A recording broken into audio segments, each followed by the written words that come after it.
하나님께 범사에 감사함으로 감사 예물을 드렸습니다.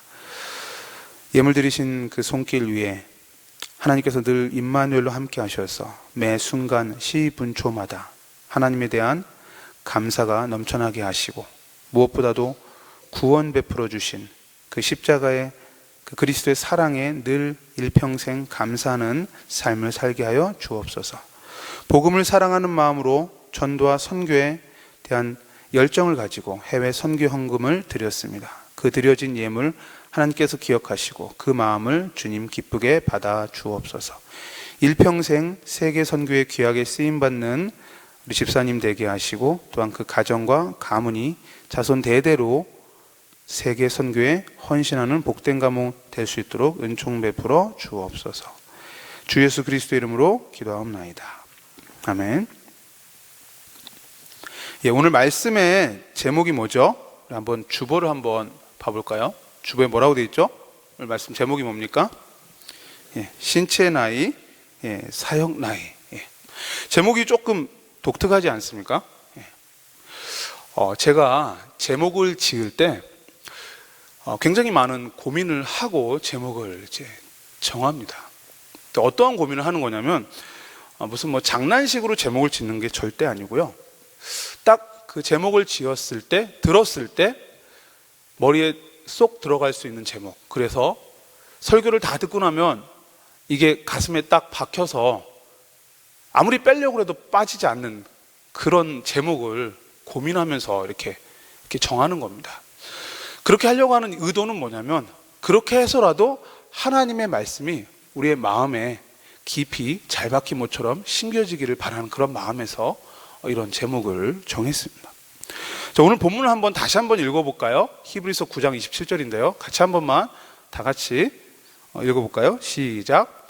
한 번 죽는 것은 사람에게 정해진 것이요 그 후에는 심판이 있으리니. 여기서 중요한 단어는 뭐냐면 정해진 것이요 라는 단어입니다. 한 번 죽는 것이 어떻게 되어 있다고요? 정해져 있습니다. 정해져 있는 것은 그러면 바꿀 수 있습니까? 없습니까? 절대 없습니다. 만약에 여러분들의 셀에서 셀원들이 다 모여갖고 다 같이 합심 기도를 하는 거예요. 하나님, 우리 셀에 있는 성도님들은 다 200살까지 살게 하여 주시옵소서. 그러면 하나님께서는 과연 그 기도를 응답하실 수 있을까요? 없을까요? 이게 대답하기 굉장히 어려우십니까? 어려운 질문은 아니죠, 그죠? 자, 하나님께서 우리에게 주신 인생의 그 연한, 오늘 제목처럼 신체적 나이, 그죠? 이 죽음의 나이가 보통 몇 살이죠? 많이 살았다고 가정했을 때 70에서 80입니다, 그죠? 근데 요즘 의학이 발달했다 치더라도 보통 몇 살까지 잡죠? 보통 우리가 이런 말을 하죠. 100세 시대다, 그죠? 그러니까 아무리 길게 잡아도 100살이 우리 인생의 신체적 나이의 한계라는 겁니다. 그러니까 여러분들이 아무리 하나님 우리가 200살까지 살게 해주세요 아무리 기도해도 하나님이 그 기도에 응답을 하실 수 있어요, 없어요? 절대 없습니다. 만약에 철야 기도를 하면 하나님 응답하실까요? 아닙니다. 그죠? 금식 기도를 하면 하나님 응답하시겠어요? 아니죠. 우리가 기도할 때는 항상 뭐에 근거해서 기도를 해야 됩니까? 하나님의 주어진 살아있는 성취될 말씀을 붙잡고 기도해야 됩니다. 그렇다면 오늘 우리는 아주 중요한 단어를 붙잡아야 됩니다. 한 번 죽는 것은 사람에게 어떻게 되어 있다? 정해져 있습니다. 그리고 그 후에는 심판이 있죠. 자, 이 심판은 어떻게 우리가 면할 수 있죠? 오늘 우리가 읽지는 않았지만 9장 28절에 보면 뭐라고 되어 있어요? 이렇게 한 번 죽는 게 정해진 것처럼 예수님도 딱 한 번 십자가에서 우리 죄를 위해서 죽으셨다라는 겁니다. 그게 28절이죠. 같이 한번 읽어볼까요? 시작. 이와 같이 그리스도도 많은 사람의 죄를 담당하시려고 단번에 들이신 바 되셨고 구원에 이르게 하기 위하여 죄와 상관없이 자기를 바라는 자들에게 두 번째 나타나시리라. 첫 번째 예수님이 십자가에서 죽으신 것은 죄를 담당하시기 위해서 죽으신 겁니다. 그런데 두 번째 우리에게 나타나실 때는 또다시 우리 죄를 위해서 죽는 그런 십자가 사건은 더 이상 없다라는 거죠.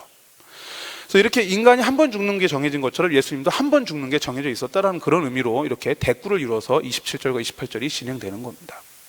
그래서 우리가 이 심판을 이기는 길은 뭐예요? 죽음이 정해져 있지만 우리가 그 죽음의 권세를 이기는 길, 심판을 면하는 길은 뭐예요? 예수 그리스도를 통해서 예수 그리스도를 믿음으로 죄의 용서함 받는 것이죠. 자, 저와 여러분들은 이미 죽음이 정해져 있지만 그 이후에 심판을 면할 길도 알고 있습니다.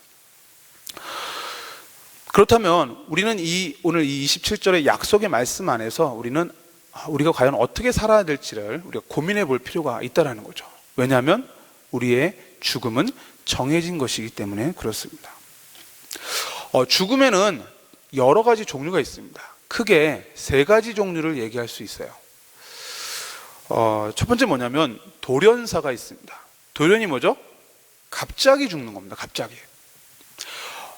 엊그저께부터 계속 이렇게 뉴스에 뜨는 연예인이 한 명 있어요. 그죠?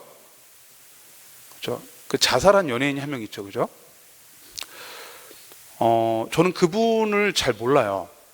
잘 모르는데, 왜냐하면 TV를 거의 안 보거든요. 저희 집이. 그래서 그분이 TV에 나오는 이런 방송들은 거의 본 적이 없는데, 인터넷 이렇게 자료를 찾아보니까 이분이 자살을 하기 전에 굉장한 어떤 돌발 행동들을 굉장히 많이 했다고 그러더라고요.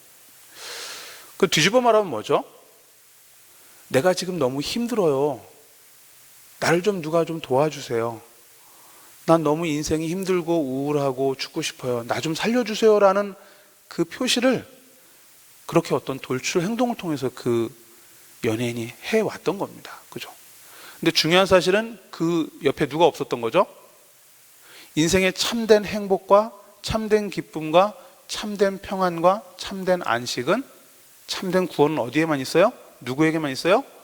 예수 그리스도에게만 있습니다 라고 전해주는, 주는 그리스도이시오 살아계신 하나님의 아들이십니다라고 전해주는 그러한 예수 믿는 사람, 전도자가 그 연예인 주변에 없었던 거죠.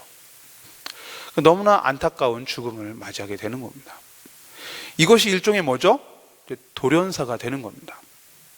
제가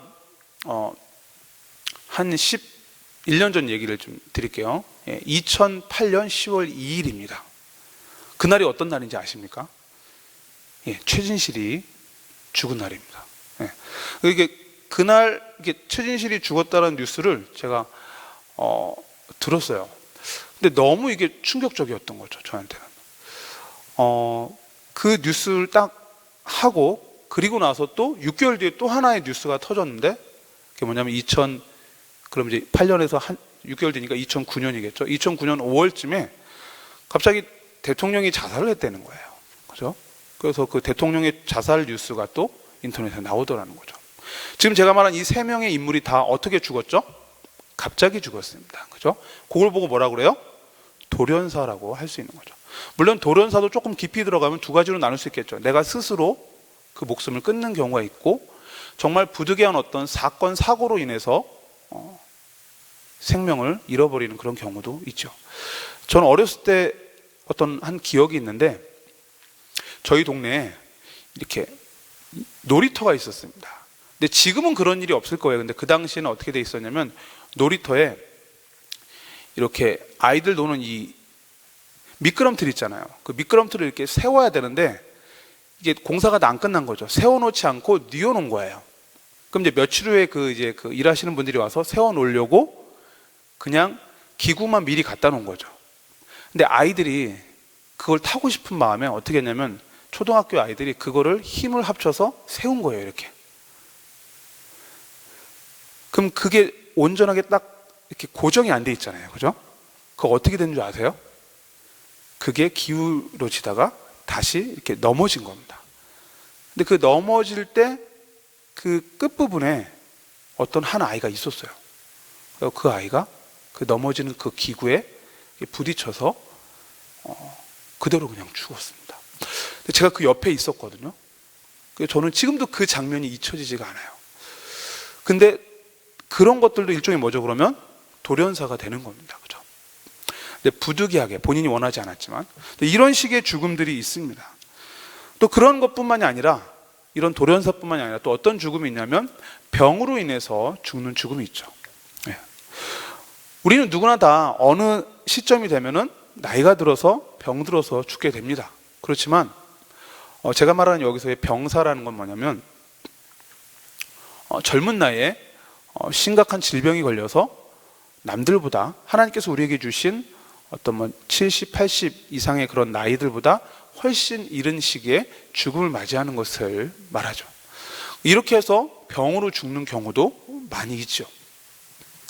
그리고 세 번째로는 뭐가 있냐면은 자연적인 죽음이 있습니다. 자연사라고 하죠. 우리가 흔히 말하는 그죠? 인생 그 수를 다 누리고 죽음을 맞이하는 겁니다. 여러분 그런 말씀 많이 하죠. 9988-234 그죠? 자, 9988-234가 무슨 뜻인지 다 아시죠? 자, 같이 한번 해볼까요? 99세까지 팔팔하게 살다가 2, 3일만 아프고 사망하는 거죠. 그게 9988-234입니다. 2, 3일은 왜 꼭 아파야 되죠? 잘 모르십니까? 2, 3일은 꼭 아파야 됩니다. 왜냐하면 이걸 안 아프고 바로 죽으면 어떻게 되죠? 본인들의 가족을 불러 모을 시간이 없어요. 그죠? 반드시 이틀 정도는 아파야죠. 이틀 정도 아프면 어떻게 해요? 전국에 있는, 전 세계에 있는 가족들을, 일가 친척들을 다 연락해서 불러 모으죠. 내가 이제 천국에 갈 때가 됐다. 그러면서 이제 유언을 하는 거죠. 내가 이제 천국 갈 거니까 너희들도 예수님 잘 믿다가 나중에 천국에서 만나자. 그죠? 그게 바로 뭐예요? 자연사입니다. 그죠? 아까 제가 200살까지 살게 해주세요 기도하는 건 하나님이 절대 응답하시지 않겠지만, 만약에 하나님 우리가 9988-234 하다가 천국 가게 해주세요 맞아 기도한다면 그거는 하나님이 응답하실 수 있을 것 같아요. 그죠? 그건 하나님이 주신 일반 은총의 범주 안에 있으니까. 자, 이렇게 제가 지금 세 가지를 얘기했죠. 돌연사와 병사와 자연사. 근데 이 세 가지 죽음의 공통점은 뭐예요? 이 글자에서 공통되는 글자가 뭐죠? 사라는 글자입니다. 죽을 사자죠. 그죠? 이 죽음이라는 단어는 결코 어떤 사람도 피할 수가 있다 없다? 없다라는 겁니다. 결국 이 정해진 죽음이라는 길을 가는데 그 어떤 사람도 예외는 없다라는 겁니다. 근데 이 죽음의 길을 다 걸어가는데 사람들은 그 죽음의 길을 걸어가면서 다양한 인생을 살아갑니다. 그 다양한 인생을 살아가는 사람들 중에는 크게 네 종류의 사람들이 있습니다. 그 중에 첫 번째 종류의 사람은 어떤 종류의 사람이냐면 바로 불신자입니다. 불신자 말 그대로 무슨 뜻이죠? 안 입을 자에 믿으신 자입니다. 사람 놈자죠. 그죠? 그래서 믿지 아니하는 사람들을 불신자라고 하죠. 이 세상에 사는 사람들 중에는 불신자가 있습니다. 하나님을 믿지 않는 거죠. 이 불신자도 조금 더 깊이 들어가면 두 종류의 사람들로 구분될 수 있어요. 첫 번째는 어떤 종류의 사람이냐면 하나님의 존재 자체를 인정하지 않는 사람들입니다. 하나님 자체가 없다라는 거죠. 그럼 이제 그런 사람들은 참 전도하기가 깝깝하죠. 그죠? 하나님 존재 자체를 인정하지 않으니까 그럼 당신은 어떻게 만들어졌습니까? 그럼 그냥 잘 모르겠다고 대답하든지 그냥 생겼다고 말하든지 동물이 진화했다고 말하든지 정말 우리 생각에는 상식적으로 말도 안 되는 그러한 대답을 한다라는 거죠. 근데 그런 사람들 아직은 좀 전도하기가 조금 꺼려지죠. 조금 더 기도하면서 하나님께서 그 마음을 만져서 조금은 이제 마음의 문이 열릴 때까지 우리가 기다릴 필요가 있겠죠. 그런 사람을 전도하려면. 그죠? 또 이 불신자 중에는 두 번째 어떤 종류의 사람이 있냐면 하나님이 살아계신 것까지는 인정을 해요. 온 우주 만물의 어떤 이렇게 돌아가는 그런 법칙들을 봤을 때도 그렇고요. 계절이 바뀌는 것도 그렇고요. 낮과 밤이 바뀌는 걸 봐도 그렇고요. 그 모든 것들을 봤을 때 분명히 이 모든 것들을 창조하신 조물주, 창조주 하나님은 분명히 계시다까지는 인정을 합니다. 그런데 뭐를 인정을 못하냐면은 그런데 그 하나님이 죄인인 나를 죄로부터 죽음으로부터 자유케 하기 위하여 죄 없는 사람으로 이 땅에 오셔서 그분이 내 죄 때문에 십자가에서 피 흘려 죽으시고 그분이 창조주 하나님이기 때문에 죽음의 권세를 이기시고 부활하셨다. 그분의 이름이 바로 2000년 전에 유대 땅 베들레헴에 태어나신 예수 그리스도다. 그리고 이 사실에 대해서 수천 년 전부터 이 메시아가 오실 것을 예언했는데 그 예언이 성취되었다.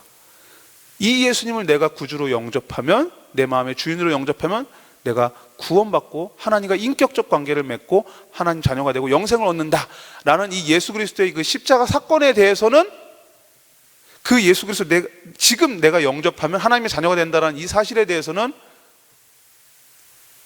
당장 인정할 수 없다, 내지는 조금 나에게 시간을 달라 라고 거부하는, 마음의 문을 닫는 그런 부류의 불신자도 있습니다. 그럼 여러분들이 전도할 때 집중해야 될 대상은 어디겠어요? 이번에 초청전도 주일에 집중해야 될 전도 대상자는 어디겠어요? 전자이겠어요? 후자이겠어요? 예, 후자겠죠. 전자의 사람들보다는 후자의 사람들이 더 마음의 문이 열려 있는 거잖아요. 그죠? 그래서 이렇게 두 종류의 불신자들이 있습니다. 근데 이런 사람들만 있는 게 아니라 어차피 이 사람들도 결국은 뭐죠? 죽음을 향해서 가는 그 여정은 동일하다는 겁니다. 이 사람들이 죽음을 맞이하기 전에 예수 그리스도를 믿어야만 구원의 기회가 있는 것이죠. 그래서 저와 여러분들이 전도해야 되는 이유인 거죠. 두 번째, 어떤 종류의 사람들이 있냐면 예수를 믿는 사람들이 있습니다. 예수를 믿기는 믿어요. 근데 어떻게 믿냐면 사명 없이 믿습니다. 즉 예수를 믿기는 믿는데 그 예수님의 말씀에 대한 온전한 순종하려고 하는 어떤 결단과 의지는 전혀 없이 그냥 예수만 믿습니다. 그러니까 여전히 어떻게 살아가요? 예수 믿는다고 입술로는 고백했지만 아까 제가 이야기했던 불신자들과 그 마음과 생각과 가치관과 삶의 양식이 거의 비슷합니다. 거의 똑같죠. 거의 변화가 없어요. 차이점이 거의 없습니다. 그래서 대부분 문제를 일으키는 크리스천들은 다 이 부류에 속해 있는 거예요. 회사를 다니면서도 내가 기독교인이다라는 것을 5년, 10년, 20년 직장 생활을 하는데도 옆에 있는 동료 직원이 전혀 몰라. 그죠? 그러니까 나중에 알고 봤더니 20년 뒤에 서로 깜짝 놀라는 거죠. 아니, 과장님 알고 봤더니 장로님이셨습니까? 뭐 이런 식으로. 그죠? 그럼 서로 놀라는 거야. 아니, 안수 집사님이셨어요? 하고 서로 놀라는 거죠. 20년 뒤에. 그죠? 근데 뒤집어 말하면 예수를 믿는다고 고백은 하지만 삶에서 그분의 말씀을 따라가는 이러한 순종이 없는 삶을 살아가는 그러한 종류의 사람들이 굉장히 많이 있다는 겁니다. 자, 성경을 보시면 이런 종류의 사람 중에 대표적인 사람이 누구냐면 바로 데라라는 사람입니다. 한번 찾아볼게요. 창세기 11장 31절을 가보겠습니다.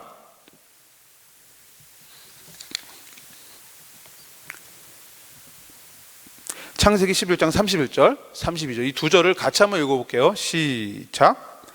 데라가 그 아들 아브람과 하란의 아들인 그의 손자 롯과 그의 며느리 아브람의 아내 사레를 데리고 갈대아인의 우르를 떠나 가나안 땅으로 가고자 하더니 하란에 이르러 거기 거류하였으며 데라는 나이가 205세가 되어 하란에서 죽었더라.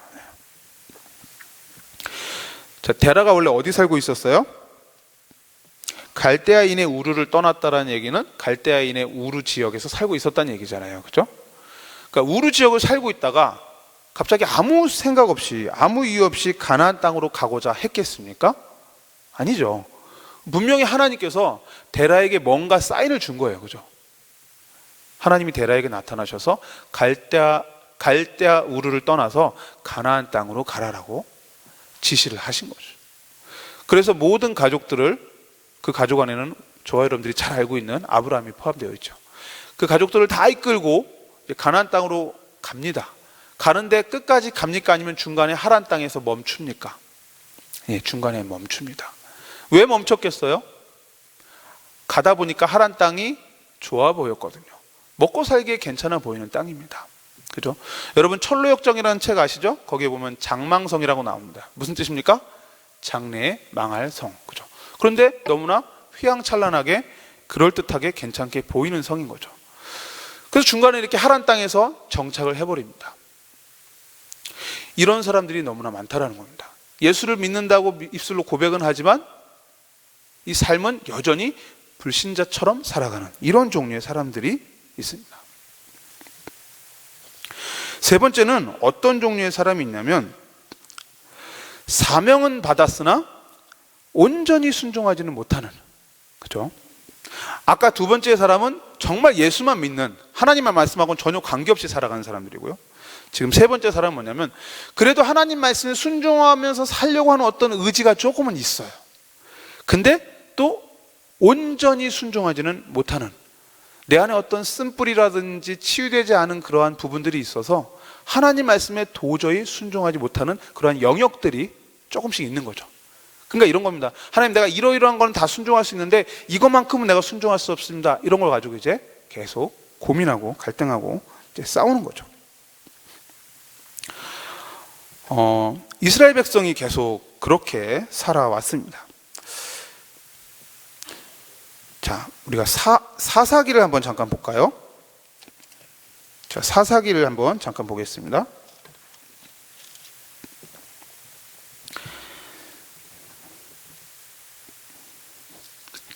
자, 사사기 2장을 가보겠습니다. 사사기 2장.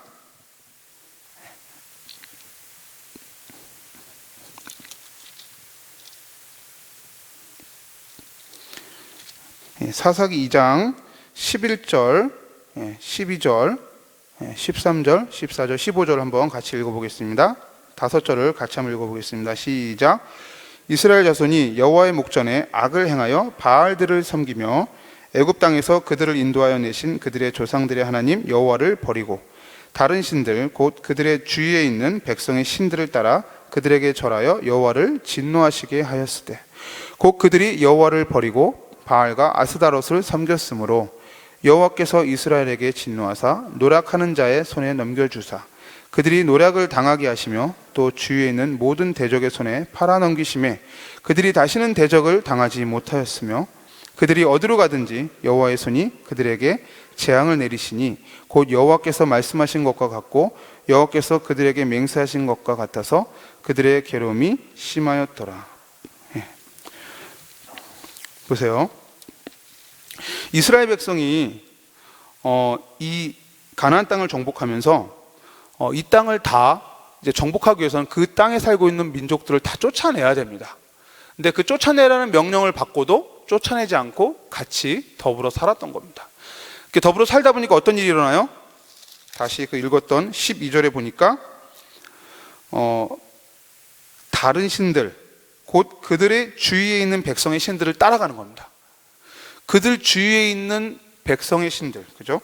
그럼 그 주위에 있는 그 백성을 처음부터 멸절했으면, 하나님 말씀대로 가나안 땅 정복하라는 그 말씀대로 모두 다 멸절을 했으면은 그렇게 우상 숭배할 그런 이유가 전혀 없겠죠, 그죠? 그렇게 타락할 이유가 전혀 없는 겁니다.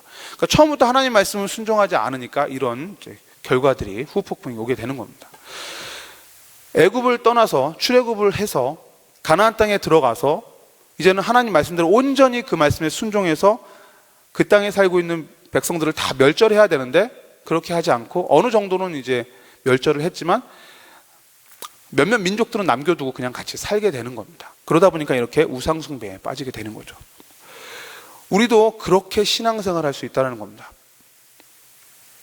하나님 말씀에 순종하는데 온전히 순종하지 못하고 여전히 내 고집과 내 기준과 내 가치관을 주장하면서 하나님 앞에서 무릎 꿇지 못하는 그러한 나의 강한 교만과 자아가 남아있을 수 있다는 겁니다.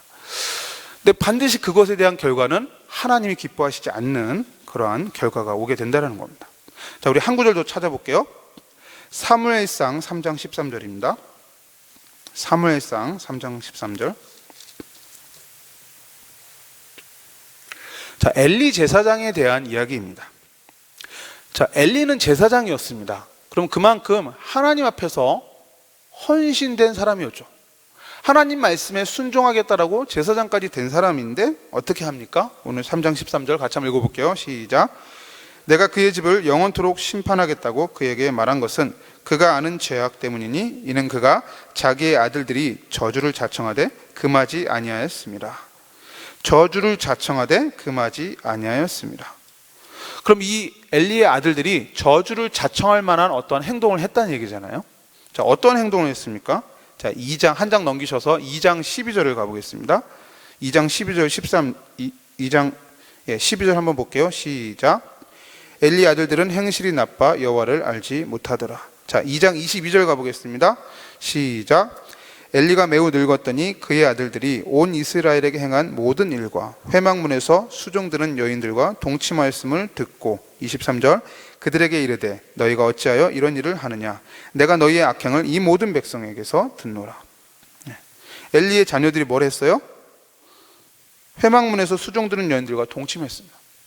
이 엘리도 제사장이고 그 아들들도 이런 제사장이거든요. 그러면은 어떻게 된 거예요? 지금으로 말하면 목사가 교회 성도랑 바람난 거랑 똑같은 겁니다. 그죠? 성경에 이런 일이 기록되어 있어요. 그러니까 하나님이 기뻐하시겠어요? 안 하시겠어요?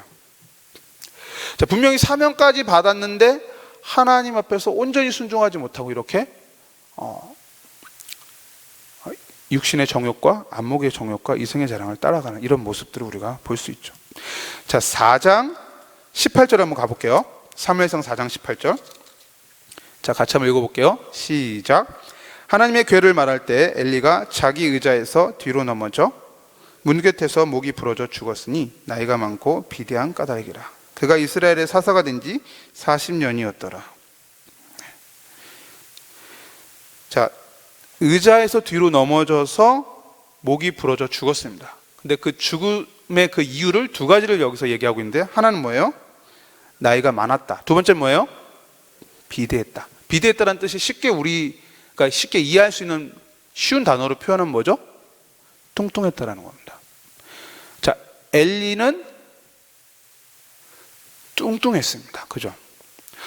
오해하지 마세요. 뭐 뚱뚱한 사람은 다 사명을 감당하지 못하는 사람이냐, 그런 의미는 아닙니다. 근데 엘리가 어떤 사람이었는지 또 한 구절을 보면 알 수 있는 게, 자, 사무엘상 1장 가보세요. 1장 13절 같이 읽어볼게요. 사무엘상 1장 13절 시작. 한나가 속으로 말하며 입술만 움직이고 음성은 들리지 아니하므로 엘리는 그가 취한 줄로 생각한지라. 쉽게 말하면 교회에서 성도가 와서 기도하고 있는데 목사는 어떻게 생각하는 거예요?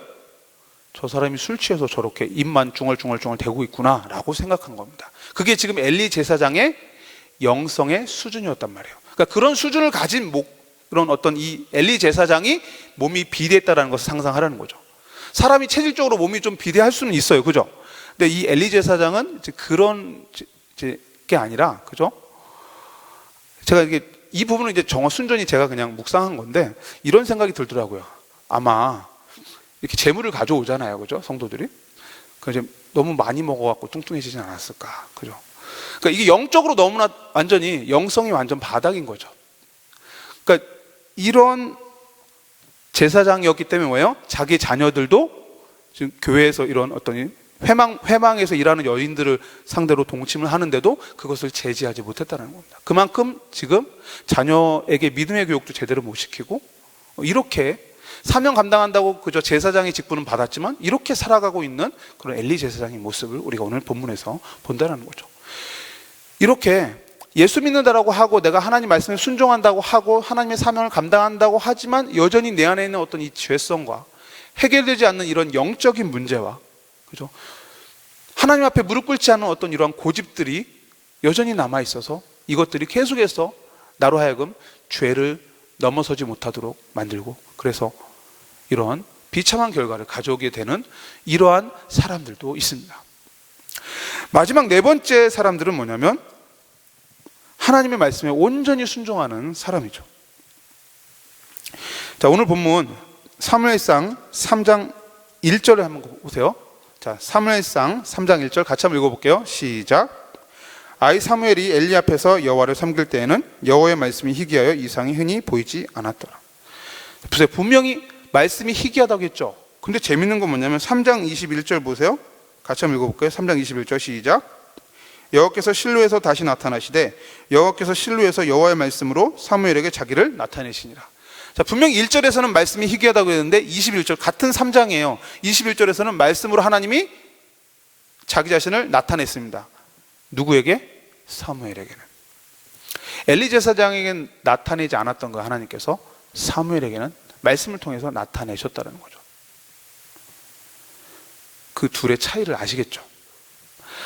하나님 앞에 온전히 말씀에 순종하고 내가 그분의 말씀대로 순종하고 살겠다라고 하는 사람들에게는 하나님이 말씀으로 이상이 희귀한 그 시대에도 말씀으로 나타나셨다라는 겁니다. 여러분, 이 시대가 아무리 어려워도 여러분들이요, 내가 정말 하나님 말씀에 순종하며 살겠다라고 여러분이 결단하는 그 순간부터 하나님 여러분들에게 하나님의 말씀 가운데 임재하시고 여러분들에게 갈 길을 인도하실 줄 믿습니다. 그래서 이렇게 일심전심지속으로 하나님의 말씀에 온전히 순종하는 사람들이 또 있다라는 겁니다. 사무엘과 같이, 그죠? 아브라함처럼, 아까는 데라였다면 이번에는 아브라함처럼, 아까는 엘리 제사장이었다면 이번에는 사무엘처럼, 그죠? 그렇게 하나님의 말씀에 온전히 순종하는 그러한 하나님의 사람들이 있었다는 겁니다. 제가 오늘 왜 이 네 종류의 사람을 이야기했습니까? 중요한 건 뭐죠? 한번 복습해 볼까요? 첫 번째, 불신자였죠? 두 번째, 예수만 믿는다라고 고백하는 사람. 세 번째 뭐예요? 예수 믿고 말씀에 순종한다고는 하지만 실제적인 현실적인 삶에서는, 그죠? 그렇게 하지 못하는 사람. 네 번째 뭐예요? 정말로 말씀에 온전히 순종하는 사람. 그죠? 근데 이 네 종류의 사람이 다 어떻게 된다? 결국은 종국에는 어떻게 됩니까? 죽음을 맞이하게 된다라는 겁니다. 한 번 죽는 것은 사람에게 정해져 있기 때문에 그렇죠.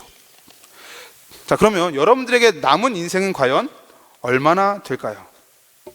제가 그래서 이거를 계산을 한번 해봤어요. 과연 우리에게 남은 인생이 며칠이 남았는지 계산을 해봤거든요. 계산한 게 있는데,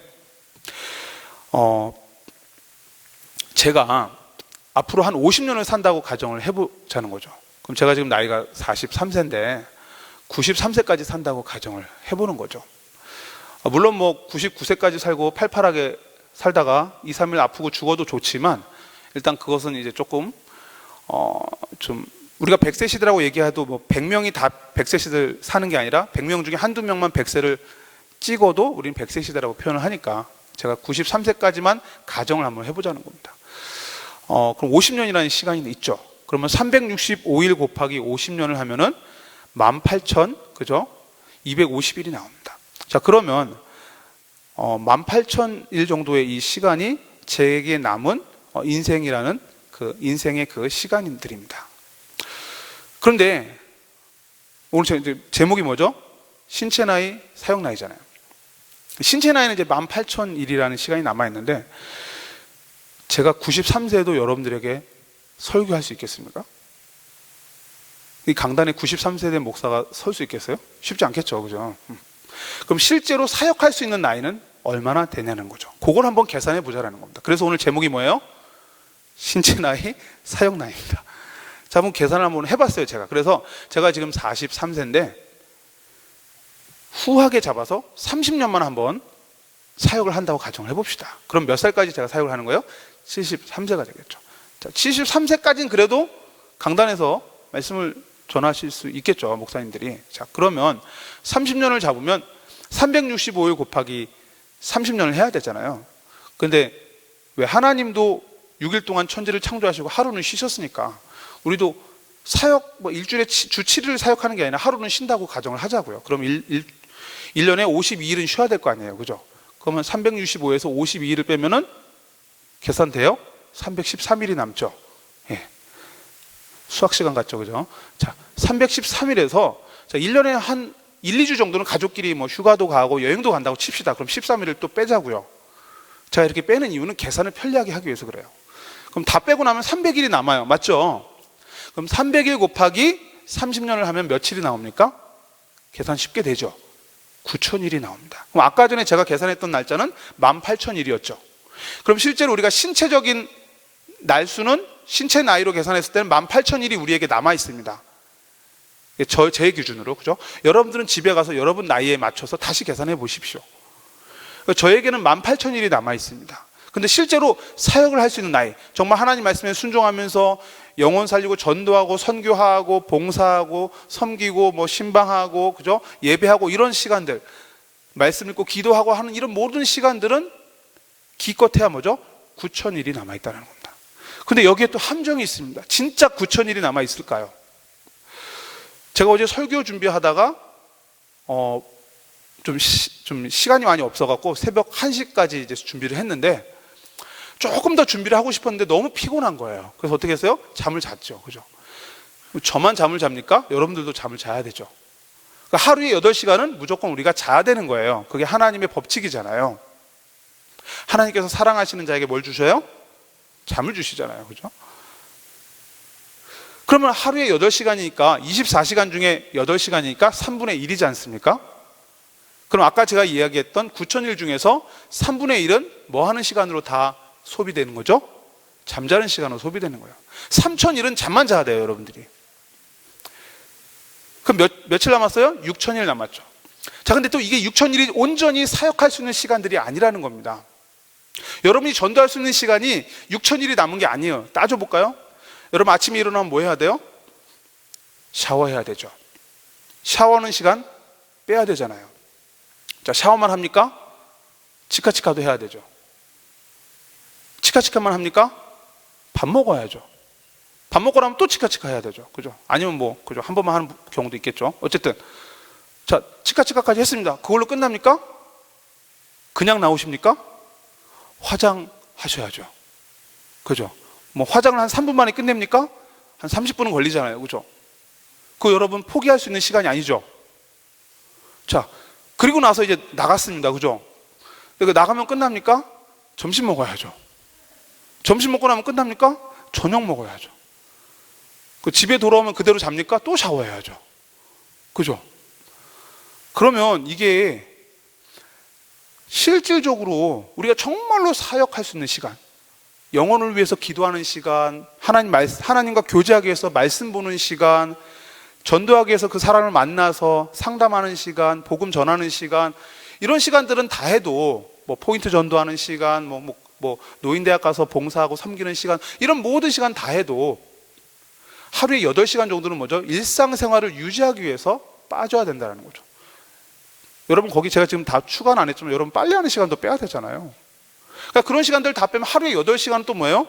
빠질 수밖에 없는 거예요.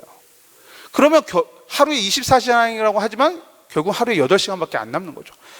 자, 그럼 이런 식으로 8시간이 또 빠지면 24분의 8이니까 뭐예요? 3분의 1이 또 빠지는 거죠. 그럼 제가 아까 얘기했던 9,000일이라는 사역의 그 시간, 사역의 나이에서 또 3분의 1이 빠집니다. 또 3,000일을 여러분들은 남은 인생 전체를 계산했을 때 여러분은 3,000일이라는 어마어마한 시간을 치카치카하고 밥 먹고, 그죠? 샤워하고, 그죠? 화장하고, 이런 모든 시간들로 다 소비를 할 수밖에 없는 겁니다. 우리는 살아가야 되기 때문에 육신을 가진 존재이기 때문에 그런 시간들도 필요하거든요. 여기에 지금 하루에 1시간씩 여러분들 보는 TV 시간은 포함 안 시켰습니다. 여러분 TV도 1시간씩 보시잖아요. 그죠? 자, 그러면 결국 남은 시간은 뭐예요? 9,001에서 3분의 1만 남아있죠. 그럼 계산하면 이제 며칠 남았어요? 3,000일 남았습니다. 자, 제 기준으로 3,000일 남은 겁니다. 그럼 저보다 춘추가 높으신 분들은 며칠 남은 거예요? 3,000일보다 더 적게 남은 겁니다. 맞죠?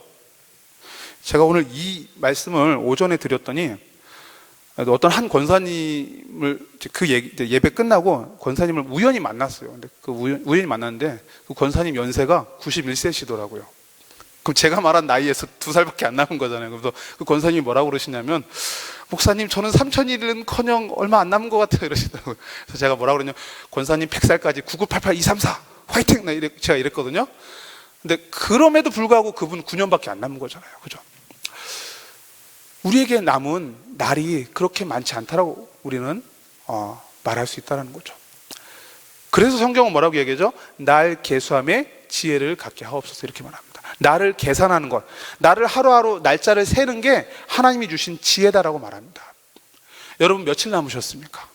여러분 며칠 후면은 천국에서 하나님이 부르실 것 같습니까? 저는 최대 잡아서 3,000일을 얘기한 거지만 어쩌면 그 전에 하나님께서 갑자기, 그죠? 아까 제가 얘기했던 돌연사나 병사가 있을 수 있잖아요. 그죠? 어떤 일이 있을지 어떻게 압니까? 참고로 저희 아버님 같은 경우는 벌써 한 30년도 넘은 이야기지만 교통사고로 돌아가셨어요. 그럼 뭐예요? 돌연사입니까? 병사입니까? 자연사입니까? 돌연사입니다. 그죠? 그 일이 있을 거라고는 상상도 못했죠. 물론 그런 과정을 통해서 제가 예수님을 알게 되고 믿게 되고, 결국 신학을 공부하게 됐습니다. 그런 하나님의 배경, 하나님의 은혜가 있었지만 어쨌든 제가 그렇게 돌연사를 할 수도 있는 겁니다. 아니면 갑자기 병이 들어서 갑자기 93세 아까 얘기했지만 한 60살에 천국에 갈 수도 있는 거예요. 아무도 알 수가 없습니다. 그렇다면 우리는 정말 이 남은 시간들을 어떻게 보내야 되겠습니까? 저 여러분들이 이 남은 시간들을 정말로 하나님의 나라를 위해서 우리가 헌신했으면 좋겠습니다. 디모데전서 2장 4절 이번 주 담임 목사님을 통해서 받았던 강단의 말씀입니다. 같이 한번 읊어볼까요? 암송해볼까요? 시작. 하나님은 모든 사람이 구원을 받으며 진리를 아는 데 이르기를 원하시느니라. 그렇죠? 하나님의 소원이 뭐라고요? 모든 사람이 구원을 받으며 진리를 아는 데 이르기를 원하십니다. 아직까지도 수많은 불신자들이 아까 제가 말씀드렸던 것처럼 하나님의 존재 자체도 인정하지 않고 존재는 인정하지만 그 하나님을 인격적으로 만나기 위해서 이 땅에 사람으로 찾아오신 분이 바로 2000년 전에 십자가에 피 흘려 죽으시고 부활하신 그 예수 그리스도다라는 이 사실에 대해서 인정하지 못하는 수많은 불신자들이 있습니다. 그런가 하면 믿는다고 입술로 고백은 하지만 삶을 보면은 전혀 그리스도인의 향기가 드러나지 않는 수많은 또 명목상의 그런 크리스천들도 많이 있습니다. 우리는 이 남은 인생 어디에 헌신하는 것이 가장 가치 있는 인생일까요? 여러분 며칠 남으셨습니까? 여러분의 신체 나이를 계산하면 며칠 남으셨습니까? 여러분의 사역 나이를 계산하면 며칠 남으셨습니까?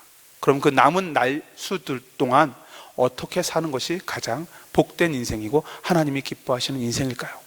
성경은 이렇게 말합니다. 너희는 먼저 그의 나라와 그의 의를 구하라. 그리하면 이 모든 것을 너희에게 더하시리라. 여러분이 그렇게 고민하는 먹고 사는 문제 하나님은 알고 계시고 책임지신다라고 성경은 말하고 있습니다. 그렇다고 지금 직장 다 때려치고 막 나가서 전도하라는 얘기는 절대 아니에요. 여러분의 직장이 바로 하나님 여러분들에게 주신 전도 현장입니다. 그렇죠? 여러분들이 가고 있는 그 회사, 여러분들이 운영하고 있는 그 사업장에서 만나는 사람들에게 주가 그리스도이시오 살아계신 하나님의 아들이심을 증거하시면 됩니다. 예수만이 하나님 만나는 길이요 진리요 생명임을 증거하시면 됩니다. 천하인간의 구원을 얻을 만한 다른 이름을 우리에게 주실 일이 없는데 오직 예수만이 그 구원의 길이라는 것을 증거하시면 됩니다. 초청 전도 주일이 다음 주입니다. 그죠? 정말 얼마 남지 않았습니다. 초청 전도 주일도 얼마 남지 않았지만 여러분의 인생도 어쩌면 얼마 남지 않았습니다. 모르겠어요. 갑자기 다음 주에 또 여기서 아무개 집사, 아무개 권사, 소천 이렇게 될지 저는 알 수 없습니다. 하나님의 시간표 속에 있는 겁니다. 중요한 거는 우리가 하루를 살든 100년을 살든 정말로 복음 알고 누리고 증거하는 인생을 살아야 될 줄 믿습니다. 자, 그렇게 우리가 전도자로 살아가려면 우리가 늘 성령 충만해야 되지 않습니까? 그죠? 성령 충만하기 위해서는 딱 두 가지 방법이 있습니다. 하나는 뭐예요? 우리가 주님과 기도로 교제하는 겁니다. 그죠? 제가 보니까 우리 성도님들 기도는 참 잘하시는 것 같아요. 근데 또 하나가 뭐예요? 바로 하나님의 말씀입니다. 하나님께서 지으신 모든 것이 선함에 감사함으로 받으면 버릴 것이 없나니 하나님의 말씀과 기도로 거룩하여 지니라. 우리가 거룩해지는 방법은 하나님의 말씀과 기도밖에 없습니다. 어떤 분이 그런 얘기를 하시더라고요. 자기가 너무나 이렇게 영육간에 지쳐 있었는데 계속해서 하나님의 말씀, 성경 말씀을 꾸준히 계속 하루에 그죠? 몇 장씩 계속 읽었는데 한 1년 정도 그렇게 하니까 영육이 다 회복됐다는 그런 간증을 하시더라고요. 또 한 분은 또 이런 얘기를 하시더라고요. 여호와의 증인을 만났대요. 여호와의 증인 왜 그 특정 성경 구절 몇 개만 가지고 이제 그죠? 여호와의 증인 자기들 나름대로 전도를 하잖아요. 그래서 이 분께서 그분에게 뭘 얘기했냐면은 그분이 얘기하는 거에 대한 반박을 해야 될 거 아닙니까? 성령 하나님께서 그 반박할 말씀들을 그때그때 계속 생각나게 하시더래요. 그러면서 그 전에 계속 평소에 읽었던 성경 구절들이 딱딱딱 떠오르면서 그렇게 조목조목 반박을 다 했더래요. 했더니 그 여호와의 증인이 이제 화를 참을 수 없어갖고 막 얼굴이 빨개져갖고 내일 다시 만나자 그러면서 갔대요. 그러니까 내일 자기보다 더 좀 직급이 높은 사람 데리고 와서 다시 이제 하려고 하는 거죠. 예. 그러니까 이 사람이 어떻게 그 이단을 이길 수 있었죠? 하나님의 말씀을 평소에 열심히 읽다 보니까 하나님께서 적절한 말씀을 적절한 때에 생각나게 하신 거죠. 근데 여러분의 머릿속에 하나님 말씀 자체가 들어간 게 없어. 인풋이 하나도 없어. 그럼 어떻게 해요? 성령님이 역사하셔서 꺼내주고 싶은데 꺼낼 수 있어요, 없어요? 꺼낼 수가 없잖아요. 머릿속에 든 게 없으니까. 그죠? 그러니까 여러분들 어떻게 하셔야 돼요? 기도도 열심히 하시고 또 하나 뭐예요? 하나님 말씀도 꾸준히 열심히 읽으시기 바랍니다. 하나님의 말씀은 뭐예요? 말씀은 곧 하나님이십니다. 맞죠? 여러분 말씀을 읽을 때 하나님을 만나는 겁니다. 하나님 만나고 있으면 어떻게 되겠어요? 여러분 영혼이 치유되죠. 회복됩니다. 제가 제 개인적인 간증을 좀 하자면 제가 하나님 말씀, 성경 말씀을 꾸준히 이제 읽는 이런 어떤 영적인 습관이 이제 들고 나서부터는 진짜 솔직히 고백하는데 어떤 제 감정에 어떤 이 동요가 거의 없어요. 근데 예전에는 예수 믿는다고 하면서도 우울할 때도 있었고요. 솔직히 고백해서 우울할 때도 있고 뭐 이렇게 감정의 기복이 너무 심했고요. 한번 가끔은 정말 세상 살기 싫다 이런 느낌이 들 때도 있고요. 괜히 누구를 원망하고 싶을 때도 있고요. 이렇게 미움, 다툼, 질투 막 이런 그런 어떤 세속적인 감정들이 너무나 제 마음을 힘들게 했었는데 제가 성경을 꾸준히 읽고 나서부터는 이런 게 다 없어졌어요. 진짜로 고백할 수 있어요. 여러분 성경 말씀을 읽는 건요 하나님을 만나는 시간입니다. 기도하는 시간도 하나님 만나는 시간이죠. 근데 여러분 기도를 1시간 하는 건 솔직히 어렵죠. 근데 성경을 1시간 읽는 거는 할 수 있어요. 여러분 혹시 개역개정으로 다 읽으신 분은 표준세번역으로도 읽으시고요. 그 다음에 그걸로도 다 읽으신 분은요 영어 성경도 한번 도전해 보시기 바랍니다. NIV 성경 우리 잘 알죠? 그걸도 도전해 보시고 밑에 보면 단어 다 나와 있어요. 그죠? 그 중학교 수준의 영어 독해 실력만 있으시면 얼마든지 읽으실 수 있습니다. 왜냐하면 한국어 성경을 같이 보면서 대조하면서 읽을 수 있잖아요. 그죠? 조금 속도는 느리더라도 그렇게 꼭 읽어보시고요. NIV가 조금 어려우신 분은 미국의 초등학교 6학년 수준의 그 영어 수준으로 단어를 쉽게 해서 나온 영어 성경책이 있습니다. NIRV라는 성경이 있습니다. New International Version이잖아요. NIV가. NIRV는 New International Readers Version입니다. 그러니까 좀 독자들을 위한 성경이라는 거죠. 조금 쉽게 단어를 좀 쉽게 풀이한 그러한 성경책도 있습니다. 어쨌든 그렇게 다양한 버전으로 여러분 성경을 꾸준히 읽으라는 거예요. 그렇게 꾸준히 성경을 읽으면 하나님과 여러분들이 정말 인격적으로 깊이 교제하며 날마다 동행할 수 있습니다. 그렇게 늘 성령 충만해야 여러분들이 뭐예요? 여러분들의 마음 생각이 뭐에 관심이 가게 되죠? 하나님의 소원에 여러분들의 소원이 관심 가게 된다는 겁니다. 하나님의 소원, 영혼 살리는 일입니다. 그죠? 그래서 그냥 전도하겠다가 아니라 여러분 말씀에 뿌리 내리면서 기도로 충만할 때 여러분 전도의 문이 열릴 줄 믿습니다. 전도하려고 갔는데 그냥 우리 교회 오세요. 우리 교회 담임 목사님 설교가 너무 좋습니다. 물론 그렇게 전도할 수도 있어요. 와서 보라 그랬잖아요. 그죠? 그렇게 전도할 수도 있지만 여러분이 그렇게 어떤 전도 대상자를 만났을 때 아까 제가 그 여호와의 증인 만났다는 그 집사님의 이야기처럼 정말 말씀으로 그 전도 대상자에게 차분하게 답을 줄 수 있는 그런 성도님들이 다 되시기를 소망합니다. 여러분 인생 얼마 남지 않았죠? 여러분 이제는 제가 아까 TV 얘기를 왜 했냐면요 여러분 TV 보는 시간 좀 줄이시기 바랍니다. 그 시간 너무 아깝지 않습니까? 그렇게 해서 인생을 허비하기에는 우리의 남은 시간, 사역 나이의 시간이 얼마 남지 않았습니다. 여러분 그 시간 줄여서 좀 성경을 읽었으면 좋겠습니다. 아멘이십니까? 그 시간을 줄여서 조금 기도했으면 좋겠습니다. 전도 대상자를 놓고 여러분 천국 갔을 때 주님이 여러분을 부르실 거 아니에요. 아무개 집사야. 예수 믿으니까 다 천국은 우리가 갈 수 있는데 아무개 집사야 너 이 땅에 살면서 뭐 하다 왔니? 예, 저는 하루에 1시간씩 꼬박꼬박 쉬지 않고 드라마를 시청했습니다. 그렇게 하고 천국 갈 수는 없잖아요. 아무개 집사야 너 뭐 하다 왔니? 예, 저는 하루에 30분씩은 꼭 하나님 말씀을 가까이 읽고 묵상하고 기도하고 또 영혼을 살리며 전도하다가 주님 앞에 왔습니다. 그렇게 말할 수 있어야 되지 않겠습니까? 그렇죠? 저 여러분들이 정말로 오늘 이 신체 나이 사역 나이라는 이 말씀을 가지고 정말 이 말씀이 여러분 마음에 새겨지며 또한 정말 우리 남은 날 계산해 보시고 정말로 이 남은 인생을 정말로 복음 전하는 그 일에 정말 예수의 십자가를 전하는 그 일에 귀하게 쓰임받는 우리 모든 성도님들 되시기를 예수님의 이름으로 축원드립니다. 말씀 생각하시면서 합심해서 기도하겠습니다. 하나님, 우리에게 남은 날이 얼마 없습니다. 이 남은 날 동안에 정말로 주가 그리스도이시오 살아계신 하나님의 아들이심을 증거하는 우리 전도자들로 다 세워질 수 있도록 우리 성도님들을 축복하여 주시옵소서. 말씀을 더욱더 가까이 하게 하시고 기도를 통하여 주님과 더 깊이 교제하게 하시고 하나님의 소원을 마음에 품고 생명 살리는 일에 우리의 남은 인생을 살아갈 수 있도록 은총 베풀어 주옵소서. 예수님의 이름으로 기도하옵나이다. 아멘. 310장 1절과 마지막 절 찬송하시고 축도로 예배를 마치겠습니다.